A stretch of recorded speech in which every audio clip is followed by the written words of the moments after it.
Estimados televidentes, muy buenas noches. Bienvenidos al programa 2000 años después. Un programa como todos los martes, hoy, martes santo, aquí en RTV Canal 11. 2000 años después, un programa en el cual compartimos con ustedes mensajes de vida, mensajes de actualidad en torno a la persona de Jesús de Nazaret, el Jesús histórico, el Jesús de la vida eterna, el Jesús de hoy, de ayer y el de siempre. En el día de hoy vamos a conversar, ustedes ya lo adivinan, sobre la Semana Santa. Y para este diálogo ameno hemos contratado aquí a unas personas especialistas en la materia que día en día profundizan sus conocimientos a través de estudios intensos y van a compartir con ustedes su experiencia, su conocimiento en un programa que esperamos que sea de riqueza espiritual para todos ustedes. Se tratan nada más y nada menos que este gran amigo Roquel, Salvador y Luis, quienes le damos una cordial bienvenida. Bienvenidos a 2000 años después.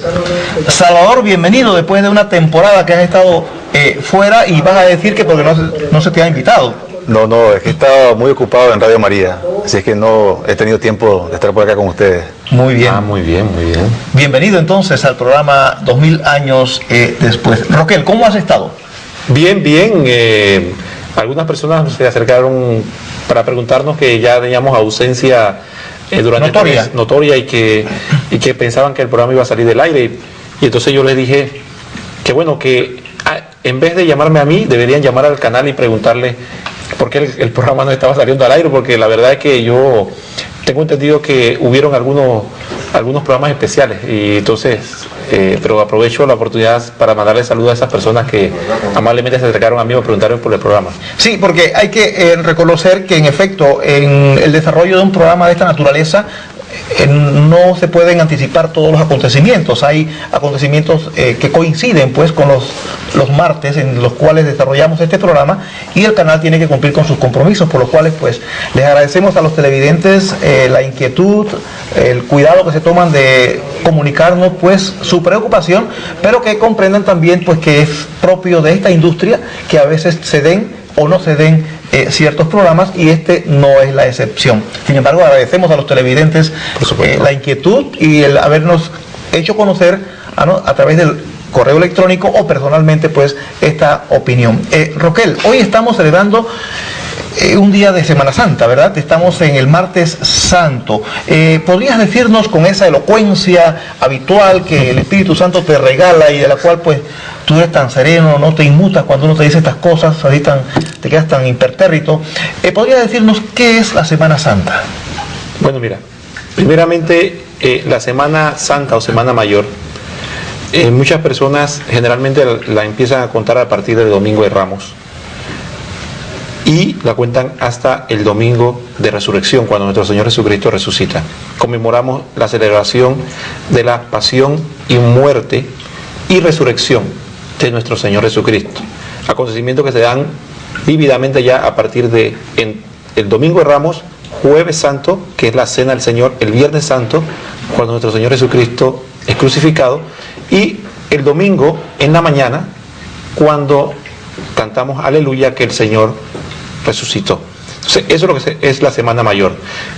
Lunes, martes y miércoles no es más que un proceso de preparación para esos acontecimientos tan grandes que vamos a vivir. Sí, Salvador, le escuché a Roquel decir la Semana Mayor. Tú me dirás que quizás debiera preguntárselo a él, pero voy a tomarme la libertad de preguntártelo a ti. Semana Mayor, ¿qué sentido tiene esa expresión dentro del marco de la vivencia cristiana? Bueno, que celebramos los cristianos católicos la semana de mayor importancia, de más importancia que tiene la vida misma de la Iglesia, por cuanto es la semana, como bien dijo Roquel, que celebramos el acontecimiento más grande de la historia, la resurrección de Cristo. Entonces, por eso es llamada Semana Mayor. ¿Y por qué la resurrección de Cristo es el acontecimiento más grande de la historia y no el nacimiento de Cristo? Bueno, ese punto es bien importante, tal como preguntaste, porque hay muchas personas, cristianos y no, piensan definitivamente que la Navidad, el 25 de diciembre, es la fiesta más importante del cristianismo, dado que en el ámbito social, incluso podríamos decir hasta secular, se le da un gran auge publicitario, hay mucho comercio y demás, pero como la Pascua de Resurrección o el Domingo de Resurrección no tiene ese auge publicitario, pareciera ser que no tiene la importancia, pero sí es lo más importante. ¿Y por qué es lo más importante? Porque con eso se culmina la obra de redención de Jesús. Si Jesús hubiera muerto en la cruz y se queda en el sepulcro, simplemente no es quien dijo que era, no es el Hijo de Dios, no es Dios hecho hombre. Pero Jesús ratificó definitivamente y totalmente su verdad de que Él es el Hijo de Dios, que Él es Dios mismo hecho hombre, con su resurrección. Y ese es el fundamento de nuestra fe. Tanto es así que Pablo dice que si Jesucristo no resucitó, vana es nuestra fe. Y es más, también se da otro acontecimiento. Con la resurrección de Jesús se inaugura una nueva humanidad a la cual todos los seres humanos aspiramos. Es vivir la vida de Jesucristo para llegar a una resurrección también igual que él. San Pablo como que dijo algo que si lo parafraseásemos al lenguaje moderno sería como que si Jesucristo no resucitó, nosotros seríamos como unos bobos, porque estamos creyendo en un hombre que no resucitó, en caso de que no hubiese sido así. Incluso dice que cada uno se debería dedicar a lo suyo y olvidarse de este asunto, ¿verdad? Sí. O sea que estamos aquí porque Jesucristo resucitó. Pero Salvador, dice Roquel, y perdona este estilo, ¿verdad? Así saltadizo, dice que Jesucristo, o el acontecimiento más grande es la resurrección de Cristo, porque allí se culmina la redención. ¿Qué es eso de redención? La redención consiste en la bajada de Cristo a pagar por el pecado del hombre y volver a la amistad con Dios. Sin embargo, una cosa es la redención y otra cosa es la salvación, que mucha gente confunde ese término. En este caso vamos a quedarnos en la redención. ¿Qué es la redención?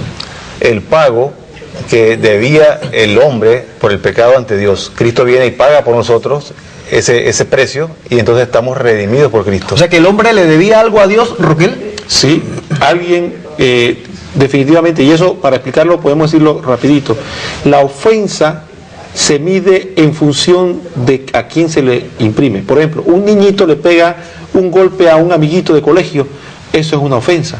Pero si ese mismo niñito le pega a su mamá, la ofensa es mayor, porque la dignidad de quien se ofende es más grande. Asimismo, una ofensa, por pequeña que sea, que se le da a Dios, que es el Creador, el Eterno, el Santo, tiene enormes proporciones eternas. Entonces, nuestros pecados tendrían que ser satisfechos no por un hombre, sino por Dios mismo, porque nuestros pecados, a pesar que nosotros somos finitos, tienen un valor infinito, porque ofendemos a Dios, que es omnipotente y eterno. Y entonces, por eso, tenía que pagarse un rescate. ¿Y cuándo ocurrió esa falta tan grave, Salvador? Si leemos la Biblia, en el libro de Génesis nos aclara muy bien tu pregunta, ¿no? Donde Adán y Eva desobedecen los mandatos de Dios. Y actualmente, pues también nosotros seguimos todavía desobedeciendo los mandatos de Cristo. Todos los mandatos que en la Biblia se nos exigen, el hombre siempre tiene la capacidad de transgredirlo olímpicamente. Y vamos a ver cómo esta Semana Santa, que celebramos la Semana Mayor, bien dijo Roquel hace un momento, que se le da un auge importantísimo a lo que es el nacimiento de Cristo. En esta época también hay medios difusivos, pero como la semana es un poco más espiritual, entre comillas, pues llamémoslo así, ellos no enfocan tanto al consumo, sino que más bien nos vamos a dar cuenta que el hombre mismo, en vez de ir a las iglesias, se va para otro lado. Me da la impresión de que no estás leyendo un poco los periódicos, porque si no te darías cuenta de que eso no es tan exacto. Hay una publicidad en esta época que contradice el espíritu de la época. Pero, Roquel, estoy pensando que esta ruptura que acaban ustedes de describir muy bien, que se da en los primeros capítulos del Génesis, está descrita, habla de una ruptura con Dios, de una deuda, y que el hombre queda como separado de Dios, entiendo por lo que les he escuchado. Pero entonces explícame cómo se dan personajes tan santos después de aquello, como por ejemplo Abraham, Isaac, Jacob. Se dice que fueron santos de Dios, que inclusive Dios los emplea como una tarjeta de presentación diciendo: yo soy el Dios de Abraham, de Isaac y de Jacob. Estos hombres eran santos. ¿Qué pasaba con ellos entonces si la humanidad entera estaba separada de la amistad con Dios? Estos que eran buenos, que eran hombres justos, ¿en dónde quedaban ellos parados en medio de esta situación? Bueno, eso es interesante. En primer lugar, el hombre rompe con Dios, pero Dios no rompe con el hombre. Así que todo el que buscaba a Dios de sincero corazón, y eso lo dice muy bien el Antiguo Testamento, encontraba a Dios. Lo que ocurre es que no habían dos circunstancias que no se daban. Una, que la gracia de Dios actuaba desde fuera del hombre, lo ayudaba externamente. Cuando Jesús venga, dice que un profeta que vendrá un nuevo corazón. La gracia de Dios actuará dentro de nosotros, el Espíritu Santo habitará dentro de nosotros. Y el segundo punto es que estas personas buenas que vivieron en el pasado no podrían accesar al cielo si no es por la redención de Jesús. Una vez redimido la redención de Jesús, ellos pudieron accesar al cielo. Mientras tanto estuvieron en un lugar que nosotros ya conocemos en el credo como el infierno. Infiernos en plural, porque eso se tiende a confundir, porque esa palabra mejor utilizaríamos el nombre del término Sheol. Estaban en el Sheol y esperando la redención de Jesús. Por eso dice Pedro que Jesús fue a buscar las almas encarceladas. Sí, cuidado con la terminología. Almas. Sí. Salvador, pero este Sheol, este infiernos que menciona Roquel, es el equivalente, o esta cárcel, como menciona San Pedro, las almas encarceladas, es lo mismo que el seno de Abraham. El infierno con el seno de Abraham. La terminología que acaba de emplear Roquel para describir ese lugar de espera de los justos del Antiguo Testamento, que en algunos lugares de la Biblia se le llaman efecto infiernos. Nosotros Sheol. Las almas encarceladas. Pero también he escuchado el seno de Abraham, especialmente la parábola de Lázaro, sí. ¿Verdad? Que Lázaro estaba en el seno de Abraham, literalmente. ¿Ese seno de Abraham es el mismo concepto de Sheol que describe Roquel? Sí, porque... Espérate, vamos a hacer algo mejor. Respire hondo y le vamos a dar una oportunidad al director que me acaba de indicar que o cortamos o estamos en problemas con el Sheol de verdad aquí en Canal 11. No se vayan, queridos televidentes, que volvemos de inmediato.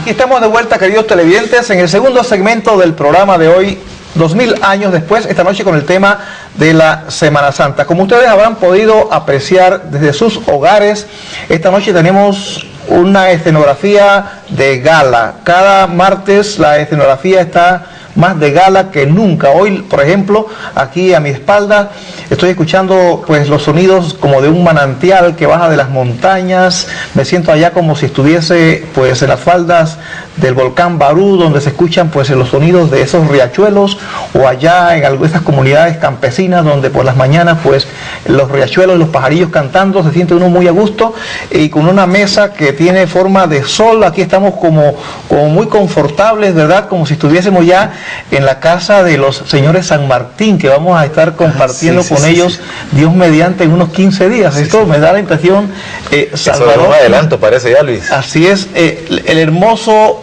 si pudiéramos emplear la palabra hermoso, ¿verdad? Porque es un contrasentido, ese instrumento nos recuerda el sufrimiento que pagó por nosotros nuestro Señor Jesucristo. Este crucifijo y estos muebles son cortesía de Arco Gallery, que de martes en martes nos engalanan, hacen un esfuerzo extraordinario enviándonos muebles variados para que nosotros podamos compartir amenamente, para que estas personalidades, estos intelectuales de la teología y de la doctrina se sientan confortables, y ustedes, queridos televidentes, pues disfruten de un programa que no solamente se nutre con el contenido en sí teológico, sino también con los aspectos estéticos. Aquí vemos unos árboles hermosos, cortesía del mismo Canal 11, Roquel y Salvador, y allá vemos una ventana con una lámpara y una vela ardiendo en señal de vida, de esperanza, de fe, de expectativa.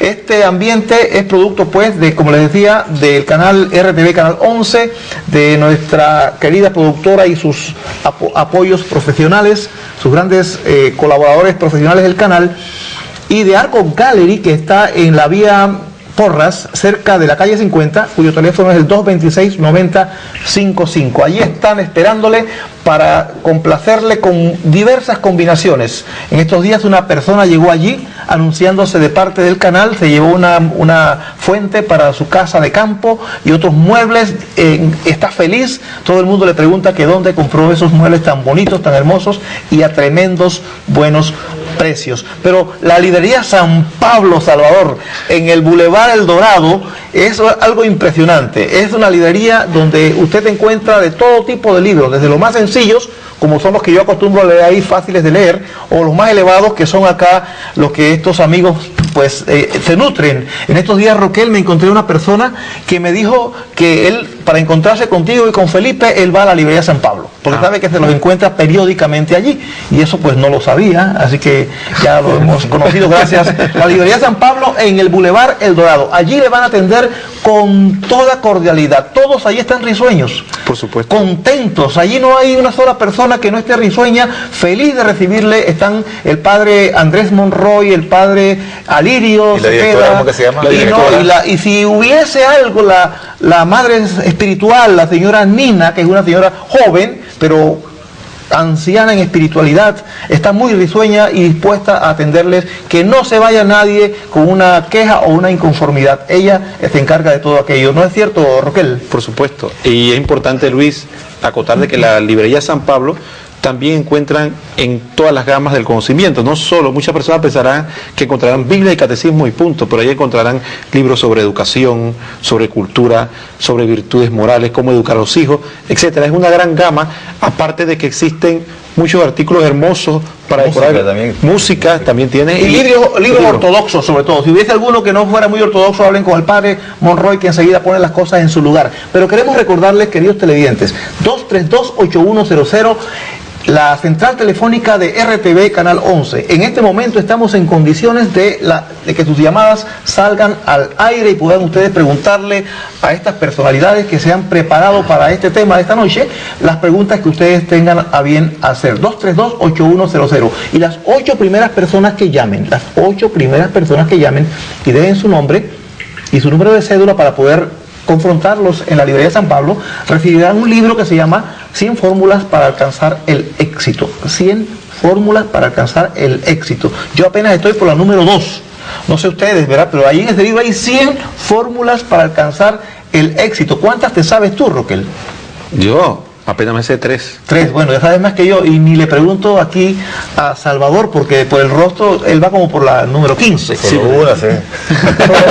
Muy bien, ya sabemos con qué se va a salir, así que no le voy a preguntar cuál es. Muy bien, vamos a enviar unos saludos especiales esta noche a unas hermanas que son asiduas, no sé si son hermanas en Cristo o son hermanas carnales. Yo creo que son hermanas carnales. Hermanas carnales. La hermana Ángela González, que nos escucha y nos ve todos los martes, amiga de Roquel, y también tenemos a su hermana Claudina Delgado. Todos los martes están ávidas y atentas aquí al programa 2000 años después. Yo no la conozco personalmente, pero a través de terceras personas. Es el grupo de los fans, de las fans. Terceras personas han llegado. Sabemos, Roquel. Pero además, queremos enviar un cariñoso y respetuoso saludo a la familia Jerome, al papá Jerome, a la mamá Jerome, y también a su hija, que hoy cumple años. En este momento ella cumple una cantidad de años con 8 horas de haber nacido. Está de cumpleaños hoy, hace una cantidad de años atrás. Hoy celebra sus 15 abriles en sentido simbólico, celebra más, pero en el sentido de la plenitud de lo que celebra hoy. Les enviamos un cálido saludo, respetuoso saludo, esperando que estén muy contentos allí en su hogar, compartiendo, celebrando y disfrutando la plenitud que Dios les ha regalado como familia modelo, como extraordinaria familia. Me ha tocado a mí conocer al fruto de ese amor y puedo decir que es una joven de una extraordinaria calidad espiritual, profesional y como persona misma. Por lo tanto, los felicitamos y le damos un cariñoso saludo de parte de Salvador. Así, la niñita, niña joven, Espérate, Carla Díaz. A los Jerome también los saludas, ¿verdad? También, a todos ellos, sí. Bueno, ahora sí. A la niña Carla Díaz, que nos escucha y nos ve por el Canal 11 los días martes, con su papá y su mamá que están ahorita allá sentaditas, viendo su programa de Canal 11 2000 años después. Un saludo de parte de todos mis hermanos acá presentes y de los que están en casa. 232-8100. Ya saben, queridos televidentes, este es el momento, esta es la oportunidad. Aquí están estos caballeros ávidos y deseosos de atender sus comentarios, sus preguntas. Entonces, resumiendo el primer segmento, todos los que estaban antes de Cristo podían ser justos, podían ser buenos, pero no podían ver a Dios. Exactamente. Estaban separados de Dios, estaban en un lugar como de espera. Por supuesto. El seno de Abraham. El seno de Abraham. Entonces, muy bien, ahora sí podemos volver a retomar la redención. Cuando Jesús viene, decías tú, que el acontecimiento más grande superlativamente es el momento de la resurrección de nuestro Señor Jesucristo, que allí se da la redención. ¿Qué pasa entonces? La redención, ¿qué es lo que consigue? ¿Qué es lo que hace en la humanidad? Jesucristo paga de manera sobreabundante, eso quiere decir infinita. No existe ni existirán pecados suficientes en la tierra para agotar la infinita misericordia de Dios y el pago que Cristo pagó por nosotros. No hay pecado que Dios no pueda perdonar a través de la infinita misericordia que nos manifestó a través de Jesucristo. Eso significa que el hombre tiene a su disposición, siempre y cuando lo acepte, una relación personal y directa a través de Jesucristo con Él, y puede alcanzar en esta vida la felicidad plena que puede tener durante su vida terrena y alcanzar la gloria eterna una vez muera. Salvador, Jesucristo, he escuchado aquí y de la misma iglesia, y creo en ello también, pero Jesucristo es Dios. Exactamente, Jesús es Dios. La Biblia lo comprueba en muchos pasajes, San Pablo lo dice en sus cartas. Sin embargo, hay muchos grupos que no lo consideran así. De acuerdo, vamos a hablar de los que sí creemos. Jesús es hombre. También. ¿Cómo es 100% Dios, 100% hombre. 100% Dios, y 100% hombre. 100% hombre. Sí. Roquel, ¿y quién nos redime? Jesucristo. ¿Cómo es eso? 100% Dios, 100% hombre, son dos personas. ¿Cómo es esa combinación? ¿Quién nos redime? Esa es una pregunta importante. Nos redime una persona divina. La persona es el que maneja la situación, es el yo que maneja la situación. La naturaleza es la capacidad que tiene para hacer las cosas. Una persona divina tiene una naturaleza divina, es decir, es Dios, tiene todas sus capacidades. Es eterno, omnipotente, lo que quiera, las cualidades de Dios. Una persona humana tiene naturaleza humana y puede hacer lo que hacemos nosotros, que podemos hablar, podemos discernir, podemos pensar, cosa que no puede hacer una piedra, por ejemplo. Pero a pesar de que los dos somos humanos, tú eres una persona, Salvador es una persona y yo soy una persona. ¿Qué eso significa? Que cada uno tiene su propia identidad, voluntad, capacidad de pensar. Bueno, la persona divina de Jesús, el yo de Jesús, el que es capaz de decidir, pensar y tiene voluntad divina, decidió encarnarse, hacerse hombre. Entonces, continuó siendo una persona divina, es decir, una persona divina con una naturaleza divina, pero agregó a eso una naturaleza humana y se convirtió en una sola persona con dos naturalezas. Era hombre a la vez y Dios a la vez, sin confundirse, a la vez. Y entonces existía en él dos voluntades, la voluntad de Dios, la voluntad del hombre. Existía también la inteligencia de Dios y la inteligencia del hombre, actuando a la vez. Hay un ejemplo que explica eso muy fácil, era como los dos ojos funcionando. Cuando los dos ojos funcionan, se giran al mismo, no se cruzan, pero funcionan al mismo tiempo. Entonces,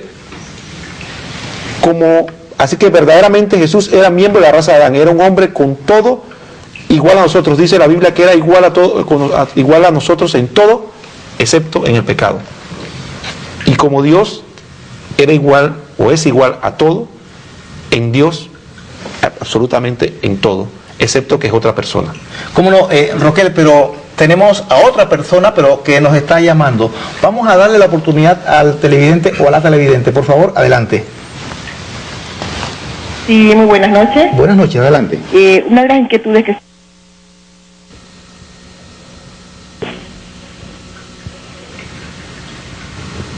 Parece que se cayó la llamada. Le pedimos a la televidente, por favor, llame otra vez, que estamos esperándola para pasarla al aire de inmediato. Entonces, parece que viene. Salvador, entonces, si Jesús era verdadero Dios y verdadero hombre, desde que nació, como hombre lo sabía todo, porque siendo Dios tenía que saberlo todo. ¿Es eso cierto? En la parte humana de Cristo no era omnisciente, sino que había... Omnisciente, ¿qué significa omnisciente? O sea, que no sabía todo, Ajá. Sino que como Dios sí lo sabía, pero como hombre habían cosas que era limitado, ¿no? Ajá. Pero sin embargo eso, como bien explicó, que él no deja de ser una persona en la cual estaban las dos naturalezas, la divina y la humana, en una sola persona. O sea, pero él, por ejemplo, si vemos en la Biblia, él se cansaba, él habían cosas que decía que no solamente el Padre las sabía, aunque él las supiera, como en el caso aquel de que le preguntan cuándo es el último día. Entonces, si lo vemos bien, ese texto, no es que no lo sepa, sino que Cristo no quiere que tu conversión sea una conversión de mentira, o sea, solamente de un día para otro, mientras esperamos que venga tu último día, sino que sea una conversión de toda la vida. ¿Ves? Muy bien, Salvador. Pero entonces, Roquel, eso nos lleva a la siguiente opinión que le escuché una vez a una persona muy seria, muy honorable, decirme, pero si Jesús, una vez que creció, pues, y aprendió tantas cosas y supo tantas cosas, si eso no le vino de esa relación que tú describías como de una sola persona y dos naturalezas, entonces él tuvo que haberse ido a algún lugar a aprender cosas, a aprender tantas cosas como humano, porque él iba desarrollando, según lo que acabo de escuchar de Salvador, un conocimiento progresivo, ¿es cierto? Sí, progresivo. Que no era instantáneo, que nació con él, sino que él tuvo que empezar a desarrollar como humano y aprender también como humano. Por supuesto. Entonces, algunas personas de muy buena fe, algunos otros con alguna malicia, dicen que no, que lo que hizo Jesús fue que en un momento dado, por ejemplo, se fue a la India y aprendió técnicas de qué sé yo, yoga y demás, y que eso le dio el conocimiento que conocemos en la Biblia. ¿Qué opinas? Jesús mismo hizo la explicación al respecto. Él dijo que todo lo que él hablaba lo había escuchado de su Padre. Jesús lo dijo claramente y repetidamente en la Biblia, que nada de su doctrina era de él. Eso significaba que él tenía como hijo, pero nosotros somos hijos adoptivos. Él es hijo legítimo de Dios y como tal tenía una comunicación directa con Dios. Tenemos una llamadita, Roquel, le damos paso. Adelante, por favor. Buenas noches. ¿Aló? Sí, buenas noches. Sí, buenas noches. Le estoy hablando de San Miguelito. Adelante. Sí, bueno, yo quería que me explicaran un poquito más acerca de lo que dijeron sobre que no era una persona que tenía, ¿cómo decir? Lo sabía todo, sino que tenía limitaciones. Hace un momentito el señor Salvador creo que dijo algo así y quería que me lo explicara un poquito mejor. ¿Cómo no? Con mucho gusto, enseguida. ¿Cuál de los dos se anima? Bueno, ya les explicaba a la hermana de que cuando Cristo dice en ese pasaje que Él no sabe el último día, sino que solamente lo saben su Padre que está en el cielo, lo hace en sentido simbólico, aunque muchas veces es usado por algunos grupos no católicos para decir de que Cristo era limitado en ese sentido. Sin embargo, vemos que Cristo le dice a Pedro, cuando resucita, le dice, después que le pregunta 3 veces que si lo ama, Pedro le dice, Señor, tú lo sabes todo. O sea, decir que Cristo sabía todo lo que había en la conciencia del hombre y más allá de la conciencia del hombre. O sea, el límite entonces era ilimitado su conocimiento. El límite al cual pudiera estar aparentemente pues confundiendo un poco a la televidente, pudiera circunscribirse a qué detalle o a qué aspecto, Roquel. Es que lo que ocurre es que el conocimiento de Dios no cabe en la mente limitada de un hombre. Entonces, Jesús en su naturaleza divina y como persona divina lo sabía todo. Pero Jesús hombre, el Jesús que caminó en medio de nosotros y que estuvo sometido a tentaciones, a dificultades, no tenía el pleno y total conocimiento de Dios. Y la naturaleza divina iba por su lado y la humana por su lado, porque como que, ¿cómo es eso? Pero no me conteste. Vamos a irnos no me lo conteste en este segmento. Nos vamos a un cambio, queridos televidentes, para que tomen un vaso de agua y volvemos de inmediato para el tercer segmento que viene mejor.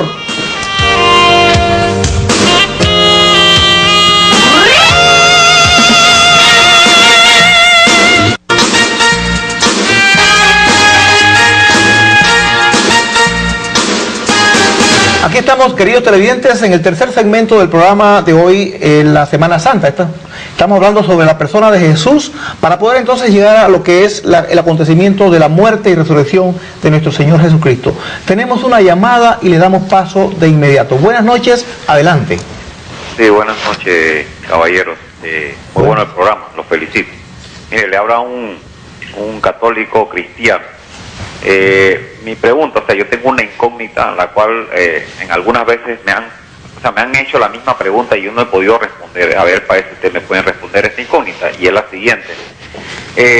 Todo el mundo me pregunta de dónde está escrito en la Biblia lo de la Semana Mayor. En realidad yo me he puesto a buscar en la Biblia la Semana Mayor y no le he podido contestar. O sea, lo único que yo le he podido decir es lo que yo entiendo. La Semana Mayor fue algo que nuestro Señor Jesucristo vivió, padeció por nosotros para librarnos de los pecados. Hasta ahí es lo que yo conozco, pero esto como que se ha hecho tradición. Gracias. Muchas gracias a usted por su llamada. La pregunta está planteada. Bueno, tenemos que aclarar alguna cosa. En primer lugar, no entiendo exactamente a qué se refieren las personas que le preguntan eso. Porque los hechos que se conmemoran en la Semana Mayor o la Semana Santa son los hechos que están narrados en todos los evangelios. Es el único hecho que invaluablemente se narra en el evangelio de Lucas, Mateo, Marcos y Juan, con detalles menos, detalles más, porque es el centro de la predicación, que es la última cena, cuando Jesús es arrestado, es llevado al Sanedrín, después llevado donde Poncio Pilato, donde Herodes, es condenado, es crucificado y una vez resucita. Eso es lo que llamaban el querigma. Cuando los apóstoles salieron a predicar, eso es lo que predicaban, esos acontecimientos. Fíjate que el desarrollo de la historia de la vida anterior a Jesús se hizo posterior, se hicieron investigaciones posteriores, pero el querigma era esos acontecimientos, porque en ese acontecimiento es que se centraba la redención de Jesús. Así que en la Biblia encontramos, en los 4 evangelios se encuentran esas narraciones. Ahora, si se refiere al otro punto, que donde aparece en la Biblia la Semana Mayor, el término ese, obviamente no va a aparecer porque es un término que se utiliza para definir algo que posteriormente se utiliza. Es como decir que donde se encuentra el término chip en la Biblia, donde se encuentra el término computadora en la Biblia. Son situaciones que se dieron posteriormente y que se han definido y se han realizado. Igual ocurre en la vida de la iglesia. Se habla de Semana Mayor, Semana Santa, porque eso se dio durante una semana y se conmemora durante esa semana. Podría llamarse el acontecimiento de la pasión de Jesús, o como quiera. O la semana pues en que Jesús murió y resucitó por nosotros. O la resurrección de Jesús, o lo que quieran, o el Calvario, o como quieran, pero no importa lo que llamen, lo importante es la esencia del acontecimiento. Y debemos tener cuidado, creo, Salvador y Roquel, porque no porque una expresión no se encuentre en la Biblia no es genuina. Por ejemplo, a veces escuchamos anuncios de se va a realizar una gran campaña de milagros. Eso tampoco está en la Biblia, sin embargo las personas que utilizan esas expresiones están basándose en la Biblia. No hay que, creo, llevarlo al sentido literal de que la palabra tal cual aparezca en la Biblia, porque entonces estaríamos cayendo en un fundamentalismo peligroso, ¿verdad que sí? Entonces nuestro idioma estaría contrañido a las palabras que están en la Biblia, y Dios no quiere eso. Dios nos dio la Biblia como una guía para nosotros desarrollar nuestras vidas. Roquel, pero hay un televidente que nos ha distinguido, se ha comunicado con nosotros en algunas ocasiones por medio del correo electrónico, que dicho sea de paso es 2000dc@hotmail.com. Este distinguido televidente nos ha hecho algunas preguntas en algunas ocasiones, pero la última, la más reciente, es en cuanto a que si Jesús se llamaba así o se llamaba Emanuel. ¿Cuál de los dos nombres era el nombre de Jesús? Él está aludiendo al profeta Isaías, capítulo 7:14. Ave María, es la Biblia andante, ¿no? Sí. Cuando dice ¿qué? Que la Virgen dará a luz un hijo y le pondrá por nombre Emanuel. ¿Qué significa? Dios con nosotros. Esto es una delicia. Mira, esto es algo mejor que, por ejemplo, me viene la oportunidad, perdone televidentes, vamos a hacer una pausa, porque esto que vemos aquí es la Biblia de Jerusalén, ¿sí? Y esto que vemos aquí es un CD, ¿verdad?, que contiene toda esta Biblia. El hermano no necesita este CD, por lo que veo, él lo tiene allí, pero bueno, yo no tengo ni una millonésima parte de esa capacidad, no sé, Roquel, ¿cómo estarás? Pero en la librería San Pablo También pueden conseguir, aquellos que deseen profundizar en el estudio de la Biblia, encontrar un texto, una palabra, la pueden buscar por medio de esta tremenda herramienta que es la Biblia de Jerusalén en CD. Para los que tienen facilidades y tienen una computadora, se sientan allí, buscan la palabra y le muestra todos los libros de la Biblia y los lugares donde ocurre ese texto que están buscando. Tenemos, antes de que no se olvide que venimos con el punto, pero tenemos una llamada y le damos paso de inmediato. Bienvenido, querido televidente. ¿Aló? Adelante. Sí, buenas noches. Buenas noches. Mire, yo quisiera saber, ahora como estamos en el periodo de Semana Santa, quisiera que ustedes recordaran cuáles son las actitudes que los hombres deben de tener para formar parte del reino de Dios. ¿Verdad? Digamos, es una pregunta, yo sé que es extensa, pero valdría la pena repasar o soslayar un poco este tema para que nosotros en esta época de Semana Santa nos comprometemos o seamos más evangelizadores como lo están haciendo ustedes allí con nuestras familias. Así que yo les agradecería que ustedes me aclararan o profundizaran este tema. ¿De dónde nos habla? De lo Hato Pintado. Muchas gracias por su llamada. ¿Cómo no? Atendemos enseguida, pero antes, ¿Emanuel o Jesús? Josué Bar José era el nombre más aproximado que tenía. Alabado, esto es ¿qué idioma? El nombre más aproximado que tenía. Después en las otras traducciones. Esto, perdona, el latín, que es griego, eso que el arameo. El arameo, el término más. Después, en las traducciones, después Jesús. Incluso, fíjate que en inglés el término es diferente, se pronuncia diferente.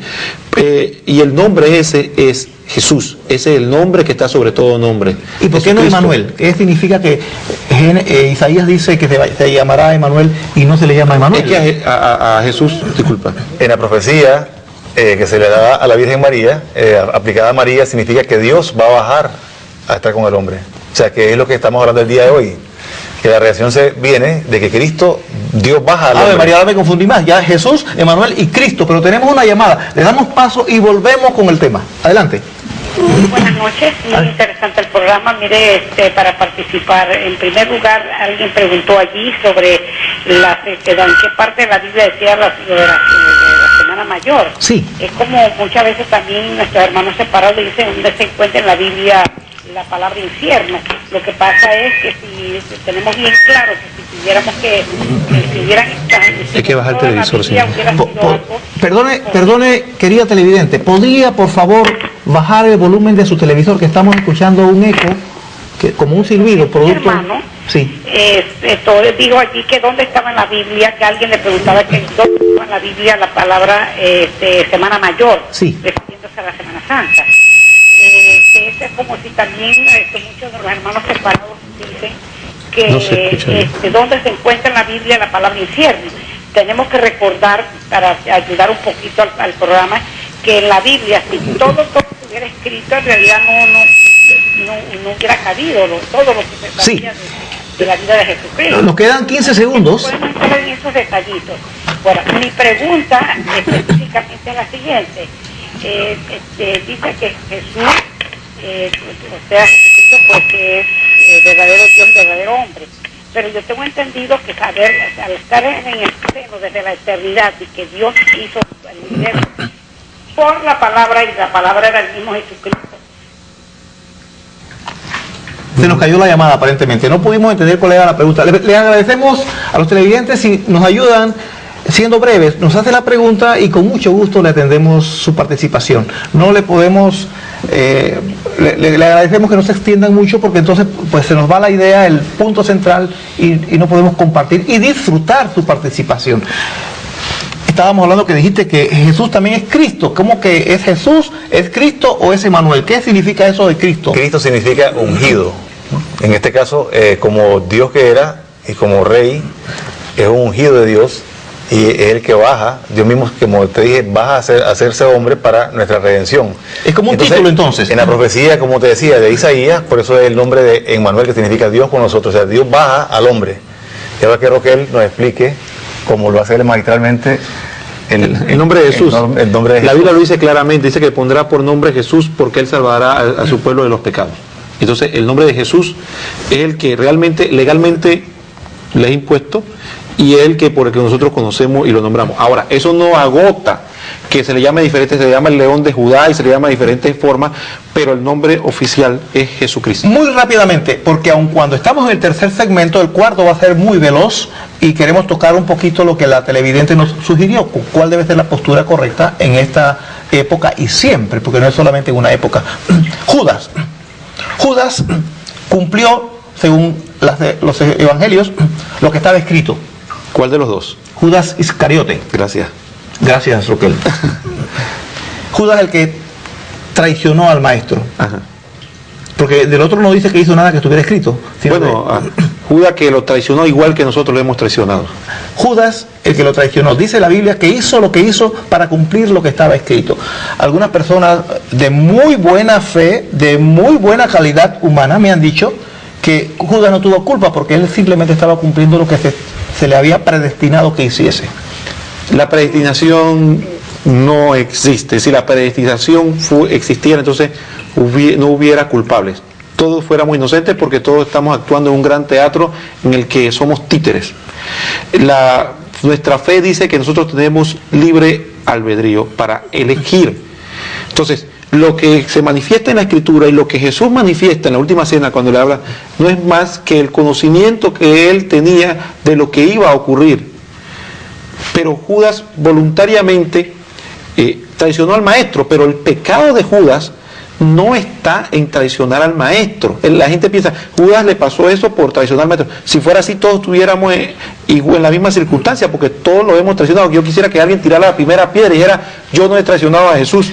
Entonces, el pecado de Judas es, y ese es un punto importante, haber renegado de la misericordia de Dios y haberse suicidado y no haber buscado el perdón de Dios. Entonces, cualquier persona que reniega la misericordia de Dios, que comete cualquier pecado y no pide la misericordia de Dios, se expone al final de Judas. Eso, Roquel, muy bien. Estabas apoderándote de la mesa con entusiasmo. Yo no quiero traicionar al señor director.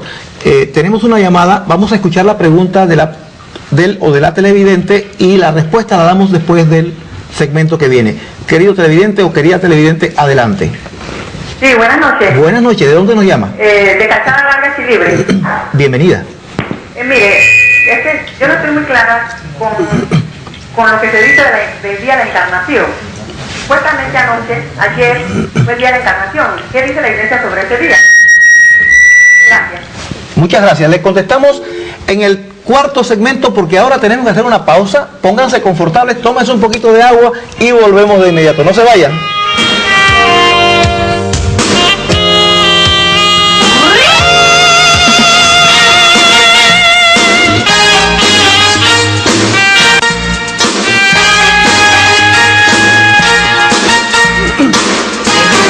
Estamos de vuelta, queridos televidentes, en el último segmento del programa esta noche, 2000 años después. Tenemos poco tiempo, muy pocos minutos, así que vamos a la carrera. Roquel, ¿podrías contestar esta pregunta de la televidente? Porque sí, en efecto, ayer, 25 de marzo, se celebra tradicionalmente la fiesta de la Encarnación, que ahora se llama de la Anunciación, que es lo mismo, pero ahora se le llama la Anunciación. Sin embargo, en efecto, en la liturgia fue como movida para el otra fecha. ¿Cómo saben algo al respecto? Esa liturgia, yo sé. Bueno, mira, eso de liturgia nosotros somos neófitos también. Eso hay que preguntárselo más bien a un cura, ¿no? Al padre Vicente. Sí, al padre. Pero el 25 de marzo, si contamos, son 9 meses antes de el 25 de diciembre que celebramos la Navidad. Así que lo que conmemoramos el 25 de marzo no es más que el momento en que el ángel le anunció a María y Jesús se encarnó en el seno de María. Como dice Juan 1:1, el verbo se hizo carne y habitó entre nosotros. Tenemos una llamada, le damos paso también. Adelante, querido televidente. Gracias, le hablamos de Agua Dulce. Ah, bienvenida, saludos a Agua Dulce. Sí, protestando un poco porque no sé el teléfono, ustedes no lo sacan aquí en la pantalla y he tenido que llamar al 102, ¿no?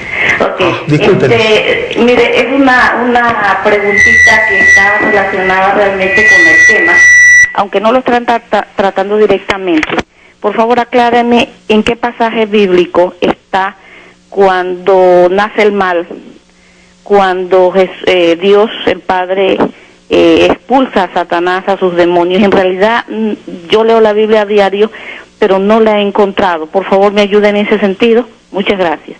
Gracias por su llamada, querida televidente. Le vamos a pedir un solo favorcito. Nos quedan unos 6 minutitos y ese punto que usted nos pregunta es materia de un programa que viene próximamente. Vamos a hablar del infierno. Entonces, hay muchas citas del Apocalipsis, el Génesis, pero le pedimos la licencia de que nos permita abordar esa pregunta suya en el programa próximo que viene sobre el infierno, porque de lo contrario se nos agotan los 6 minutos y tenemos cosas todavía. Sé que lo encontraste, pero tenemos otras cosas aquí en la mesa y le pedimos disculpas, querida televidente. Manténgase en sintonía y verá cosas todavía mejores. Roquel, rápidamente, Jesús muere en la cruz. ¿Quién muere en la cruz? ¿Jesús, hombre, o Jesús, Dios? ¿Muere Dios en la cruz? Muere la persona. ¿Muere Dios en la cruz? Muere la persona. Salvador, ¿muere Dios en la cruz? Muere la persona también, la parte humana. Lo que ocurre es una cosa, es que ¿qué es la muerte? La muerte no es la aniquilación, la muerte es la separación del alma del cuerpo, ¿no? Sí. Entonces, cuando decimos que una persona murió, no es que dejó de existir, es que su alma y su cuerpo se separaron. Entonces, se pierde la persona. Entonces, si en ese momento sí se muere, se puede decir, fíjate, se puede decir que se murió en cuanto a que su persona, su ser, fue separado. Murió Dios, pues. Sí. Murió Dios. Tenemos la última llamada, por favor, muy breve, que el señor director está drástico esta noche. Sí, muy buenas noches. Bienvenido. Le estoy llamando desde Santana. Gracias. Dios le bendiga mucho.